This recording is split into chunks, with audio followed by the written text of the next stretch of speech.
This right here is Connor Bedard, the 2023 first overall pick, the 2024 Calder winner, and a player who has the potential to be the new face of the league. Bedard takes the puck, scores!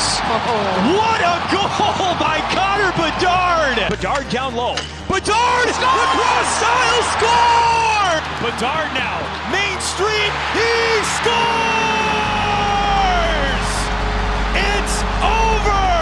However, we're not even 82 games into Bedard's career, and we've already seen him express his frustrations.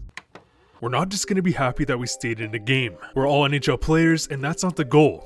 You know? It's frustrating. We're what, 2-7? That's pretty bad. Losing is not fun, and we've obviously got to figure it out. Now, don't get it twisted. I'm by no means highlighting that Bedard is unhappy with the Blackhawks, or perhaps that he wants out of Chicago. No, not at all. But what I am highlighting is a disturbing trap that we have seen many teams fall into. Because after looking into the numbers, I would discover something shocking.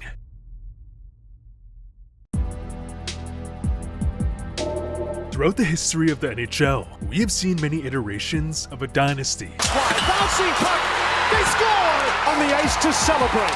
The Pittsburgh Penguins have done it again. Back-to-back Stanley Cup victories. Larionov looking for help, finds the point, shot, score! The Detroit Red Wings have won the Stanley Cup for the second year in a row. With that being said, many of these dynasties happened because of the fact that not until 2005, there was no salary cap. And I am by no means taking away from the legendary runs of the Islanders or Edmonton Oilers, and I am by no means saying that for the teams who had a huge budget relative to smaller market teams that they had a guaranteed cup win. But what I am saying is that without a doubt, NHL history plays out a lot differently if the salary cap exists in those eras. Because after the implementation of the salary cap, it was now impossible for the bigger market teams to throw money at their depth issues. Because with the salary cap, teams now needed surgical cap construction to go on deep playoff runs. Think about the optics here. If Toronto wasn't constantly up against the cap because of their market size, they would have a massive budget to go out and acquire those depth players or even star players up and down the lineup. But then it now begs the question, in a league that has so much parity due to the salary cap, how is it even possible that some teams stay on top of the league for a long time? And well, the reason why dynasties fall apart in the first place isn't necessarily because their star players are regressing. No, it's because after every cup win, some of their key players will eventually price themselves off the team, whether it's a star or a depth player. Think about it like this. Since Tampa Bay's cup win in 2021, there is a grand total of six players on their entire roster who are on the team today. 2021 was 3 years ago, and they've lost nearly 75% of the roster that won them back-to-back cups. Therefore, if a team wants to maintain success over a long period of time, that team really only has two options. Option one, they hit home run after home run in the draft. We're talking finding David Pastrnak at the end of the first, Braden Point in the third. However, this option is extremely unlikely and really just hasn't happened. Therefore, the option that we see time and time again is that teams will instead leverage their future by trading away first-round picks and top prospects to continually replenish their team's depth. But when a team goes 5+ years trading away draft picks, it will slowly but surely lead that team to go through a brutal rebuild. With that being said, is going through a brutal rebuild worth it if it means your franchise wins a cup? Absolutely. But for Bedard, a special talent that wasn't a part of Chicago's cup runs, a player who is already expressing his frustration not even 82 games into his career, well, this kid's gonna have a rough time. Because to give you some perspective on not only how much Chicago had to give away to stay on top, but the countless trade blunders that we would see on this graphic, we have the notable trades from the last decade. On the right side, we have players Chicago retained on their roster led by Bedard. And well, not only did they trade away Artemi Panarin for Brandon Saad, which is one of the most lopsided trades in NHL history, not only did they trade away their top prospects and young superstars like Teravainen, Danault, DeBrincat, Brandon Hagel, but they would trade away so many first-round picks, which would ultimately become the highest picks they have traded or acquired. And the only player they have retained is Seth Jones. So not only did this team dig themselves into a hole, but after they were in that hole, they would ignite TNT to bury themselves 20 feet deeper. And because of this, as we covered in a video from from last year. When we compare the production of Bedard's top 5 line mates to past quote-unquote generational talents, they would produce around 100 less points than that of Crosby, Matthews, and McDavid. Yet, Bedard was on par with Matthews and McDavid. Now, obviously this is pure speculation, but if Bedard had a line mate like Mitch Marner, Draisaitl,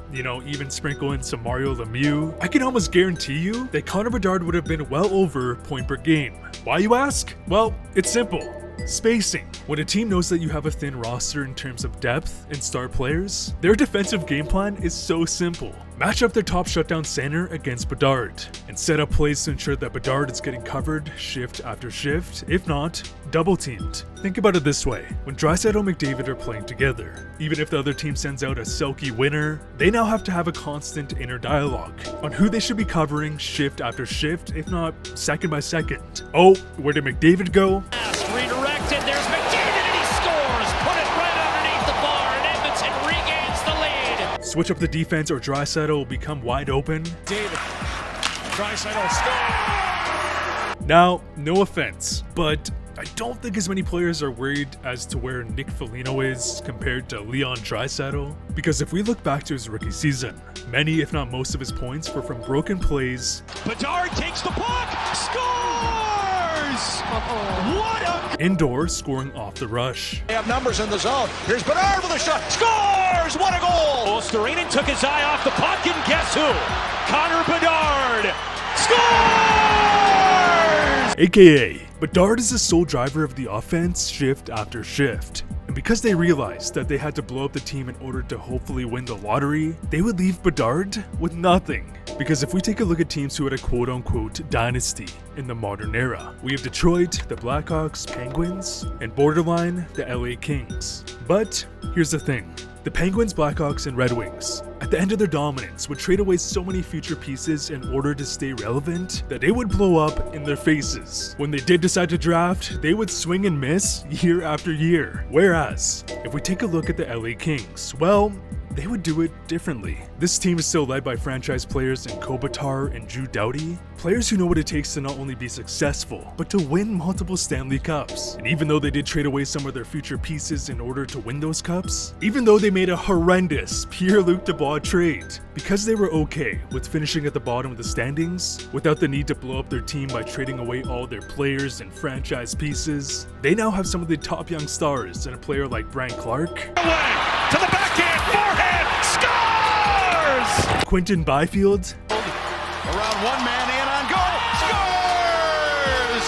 What a goal! Quinton Byfield! who not only benefit from playing with better players early on in their development, but these players will be able to instill so much winning culture, which will hopefully allow them to take the Kings back to a cup in the future. As it has become so obvious in that some teams have so much skill, so much scoring upside, but no culture and no accountability. And honestly, we've just seen such a weird trend in the NHL lately. Teams who should probably take a step back, get a high draft pick, and build through internal development have instead tried to skip steps by acquiring a guy like Erik Karlsson or Seth Jones. And some teams like Edmonton, who should probably be trading away their first round picks, have instead kept them and been drafting, bust players. So in summary, if Bedard's already complaining and frustrated, this kid's in for a rough ride. I would really appreciate you if you left a like on this video, and as always, thanks for watching.